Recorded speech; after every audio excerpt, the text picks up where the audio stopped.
everyone has a story. Where have you come from? Why are you here? Where are you going? These questions lie at the heart of what it means to be human. And when we pause and listen carefully, we find that the answers can have profound implications on all of our lives. Welcome. This is True Stories. My parents, neither of them were religious, and it was another thing they really ever instilled in me. My parents, they divorced when I was just about 2, and my dad wasn't around very much in the beginning, and my mom, she had just moved here from the Philippines. She met my dad there, and so she didn't have any connections here, and so she was connected with a family through her work, and they were Mormon.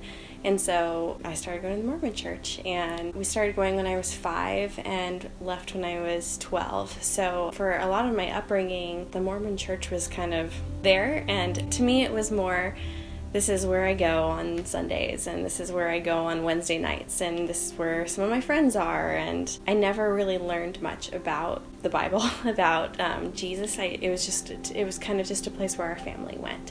It wasn't until I had later moved in with my dad, and we were living in El Paso, Texas at the time, and I randomly joined tennis. I'm not a very athletic person, and I think I was new to this school, and so I was really interested in how am I going to make friends. So I joined the tennis team, and my tennis coach was driving me home from practice once, and he had Caleb on. And I had in the back of my mind, memories of going to church. And I asked him about it, and he was, my family, we're believers. This is what we've built our life around. If you're ever interested in coming to church with us, we would love to have you. So it had been 4 years since I'd really had any church experience. I think that there was a part of me that was missing something in it, and I didn't know what it was. So I said, sure, I'll go to church with you guys. And their whole family did worship music. The son was on drums, and dad was on guitar, wife was the singer, and so I just sat and I watched them practice before church started, and I just started crying. At the time, I didn't know why I was crying. It was the Holy Spirit, and that hole in me was beginning to fill, and I didn't know what that was. I couldn't put words to it at the time, but that was my first real church experience. And so I didn't have those experiences with family, but the Lord brought another family to me to be invited into this place where I was accepted. I belonged. I never once questioned, do I even belong in this place? It was just so clearly Jesus saying, you are my family and you belong here. So I felt like my whole life had been receiving this message that I didn't really fit in, and here was my place. This is where I finally belonged.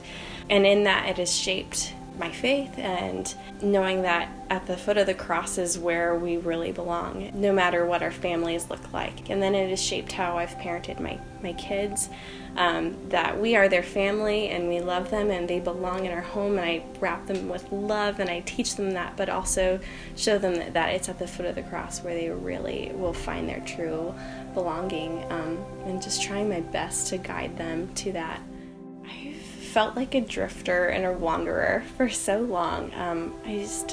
I thought that I wanted to, be a teacher. I thought that I wanted to be a counselor, which are really noble professions. And I knew that God had given me this story that I really felt strongly I needed to share, and I wanted to share what He had done for me. And I think I'd always felt like, but I'm not really experienced enough. I'm not really that great at I'm an introvert, so I couldn't possibly be in ministry. And so I just kind of always turned away from it. And Jordan, my husband, he has been doing ministry since I've met him. First we were both doing Young Life, and then he started doing youth ministry at a church in the Valley. And I had always done ministry with him, and it kind of felt like that got to be my outlet. My husband's doing it, so I'm doing it with him, and that's good enough for me.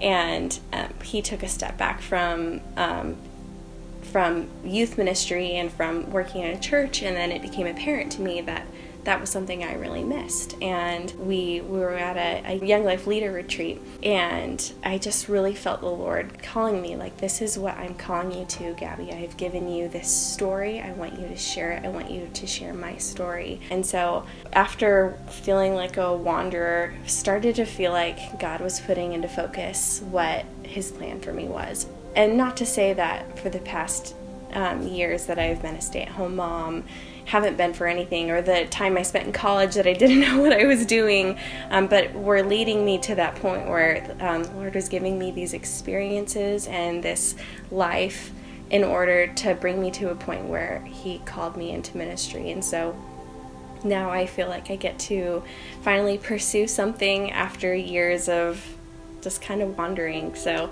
my hope is to start seminary classes. And Gail Parker once said to me that she just took each opportunity that was in front of her and she just walked through each door. And so that's kind of what I'm doing. It just, as each opportunity presents itself to me, I just walk through the door. And just that's what the Lord's putting in front of me. So I'm really looking forward to get started on really just pursuing an education and like learning more. Even if, I think the really cool thing about seminary is that even if at the end of it I say, well, I don't know that pastoral ministry is what I want to do, there's so much to be learned. And I really look forward to just learning more about Christ and the Bible and the Word and the richness of its language and just those things. And I get to have a calling out of it, which is really cool, but just getting to learn more. I really like to learn.